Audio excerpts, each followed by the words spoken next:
Salut à tous, si j'en crois vos likes, je pense que ce genre de vidéo vous plaît, mais dites-moi si je me trompe en réagissant aux commentaires ou tout simplement en mettant les pouces ou pas les pouces en dessous de la vidéo. Il ne s'agit pas aujourd'hui de vous parler d'études ou de statistiques ou de vous faire un petit état des lieux sur les jouets du moment, etc. Non, il s'agit juste de vous parler de mon expérience personnelle sur une situation bien particulière, la séparation avec mon plus jeune, du coup de 3 ans et 4 mois maintenant, pendant 3 nuits, parce que c'est un coup voilà, assez surprenant que j'ai fait, puisque c'est la première séparation et on a fait directement 3 nuits. Pourquoi? Parce que ces derniers temps j'avais besoin, je sentais que j'avais besoin d'un break et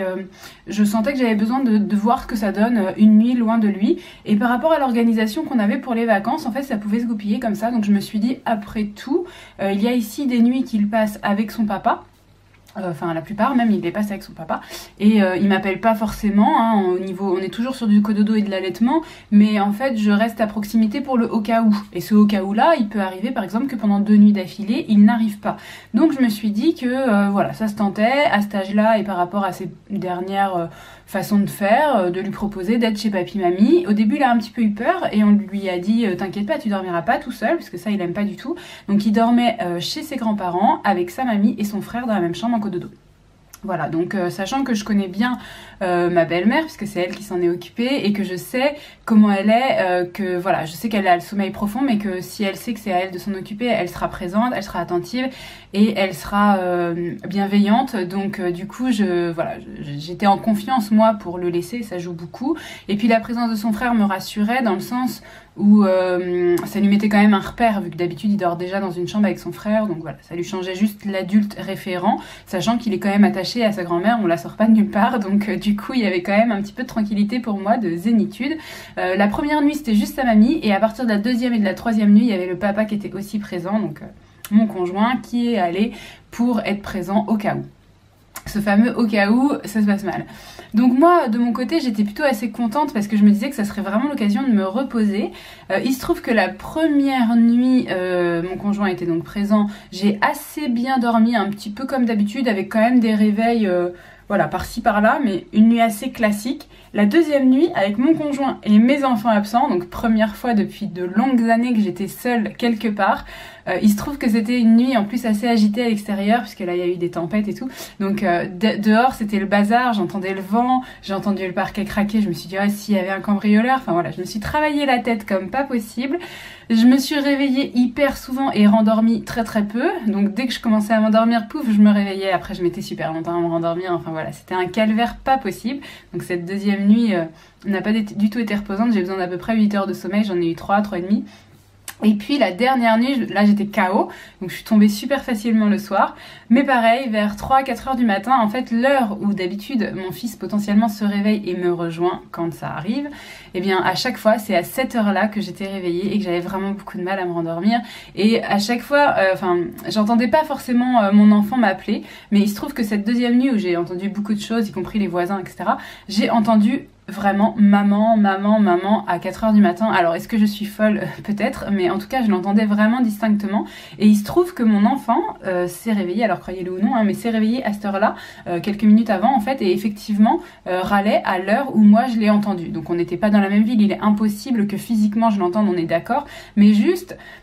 je crois que nos corps sont un petit peu programmés, nos corps de parents habitués à se réveiller sont tellement programmés pour se réveiller en même temps que nos enfants pour subvenir à leurs besoins, que du coup en fait ça arrive même quand ils sont pas là, en tout cas au début quoi. Il faut un grand temps d'adaptation pour que ça n'arrive plus à mon avis. Donc 3 nuits ne suffisent pas à ce que je retrouve un sommeil d'une qualité normale. Voilà, j'ai fait aucune nuit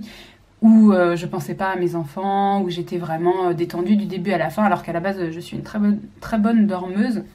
Je peux me coucher à 10h et me lever le lendemain matin à 8h sans me réveiller de base. Mais là, du coup, pas du tout. Quand j'arrivais à dormir 3 heures d'affilée, déjà j'étais contente, parce que c'est ce qui s'est passé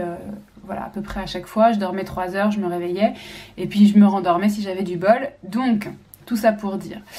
je suis quand même soulagée d'avoir tenté l'expérience et que ça se soit bien passé, parce que du côté de mes enfants, ça s'est bien passé. Là, je vous ai parlé de mon expérience, mais il faut savoir aussi que mon fils, lui, de son côté, n'a pas eu du tout de problème. En fait, il a eu ses réveils habituels et ses réendormissements habituels, même avec une personne qui n'était pas la personne de d'habitude, puisque quand c'était sa grand-mère, c'était pas la personne d'habitude, mais il s'est quand même rendormi. Et puis quand c'était son papa, bah voilà, il s'est rendormi. Il a peut-être dormi un petit peu moins bien, mis un tout petit peu plus de temps à se rendormir. Il s'est levé un petit peu plus tôt le matin, puisque moi c'est vrai qu'avec le sein, quand il le prend, ça permet de prolonger un petit peu la nuit, mais ça peut arriver aussi avec moi qu'il soit réveillé à 7h et qu'il veuille plus rien entendre et qu'il décide que ce soit le matin, donc on ne sait pas ce que ça aurait donné si j'avais été là. Donc globalement, on est quand même sur des nuits assez normales de son côté. Donc je crois que c'est un truc à faire quand on se sent prêt, mais n'ayez pas trop peur si vous vous sentez prêt de vraiment y aller, quoi, parce que vous voyez, même 3 nuits, ça peut passer. Donc comme je vous ai dit au début, c'est pas du tout une vidéo où je fais des statistiques. Là on parle juste de mon expérience et elle peut être très différente d'une maman à l'autre, d'un enfant à l'autre, d'une famille à l'autre. Enfin voilà, ça dépend de tellement de choses environnementales que... Du coup, on peut pas du tout dire c'est une bonne, c'est une mauvaise chose, c'est pas la question de cette vidéo, mais c'est juste pour vous dire que oui, après 3 ans presque et demi à être en fusion avec mon enfant, enfin en fusion, je m'entends, hein, puisque j'ai repris le travail, je laisse beaucoup d'autres personnes s'occuper de lui, mais je veux dire, j'essaye d'être présente plus tout le temps, et ça je pense que vous l'avez compris si vous suivez la chaîne, et bah malgré tout, oui, on peut se détacher, et en fait on a posé de telles bases auprès de l'enfant que ça peut très bien se passer. Après ça peut aussi mal se passer si on a un peu mal choisi son moment, que l'enfant je sais pas, il y a un truc qui l'a tracassé à ce moment-là et que ça s'est pas bien passé, mais c'est pas forcément grave. Si vous essayez une fois et que ça se passe pas bien, attendez un moment plus propice et puis réessayez. Je pense que c'est important de pas attendre de vraiment être trop fatigué de ses enfants pour le faire. Et moi c'était vraiment l'idée, c'était ça, c'était de faire une vraie coupure parce que je sentais que ça faisait longtemps que j'avais pas eu un temps vraiment à moi long, quoi, vraiment long, vraiment avec des jours et des nuits complète où je n'ai que moi à penser. Donc voilà, moi ça m'a fait beaucoup de bien, j'étais très contente. Là ils vont rentrer tout à l'heure et je suis également très contente de les retrouver. Mais ça va, bizarrement, vous voyez, je suis une maman maternante, etc. Mais ça va, je suis pas dans l'angoisse. Je dis pas que j'aurais envie qu'ils rentrent que demain, mais si ça avait été prévu comme ça, je crois que j'aurais pu tenir encore un jour de plus, peut-être même 2 jours de plus, en fait je sais pas. J'aurais peut-être pu tenir vraiment longtemps sans mes enfants et ça m'empêche pas du tout de les aimer et je me sens pas du tout une mauvaise maman pour ça, vous l'aurez compris, mais j'avais juste envie de vous le partager parce que parfois je crois qu'on se met un peu des obligations de je ne peux pas et je me suis dit peut-être que certaines mamans qui sont un petit peu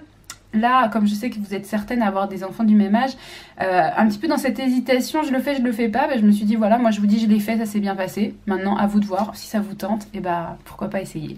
Si vous voulez mettre un pouce, surtout n'hésitez pas parce que vraiment c'est le genre de vidéo, à chaque fois je me dis est-ce que ça les intéresse, est-ce que ça les intéresse pas, donc voilà, je veux bien vos retours, et puis quant à moi je vous retrouve très vite dans une prochaine vidéo.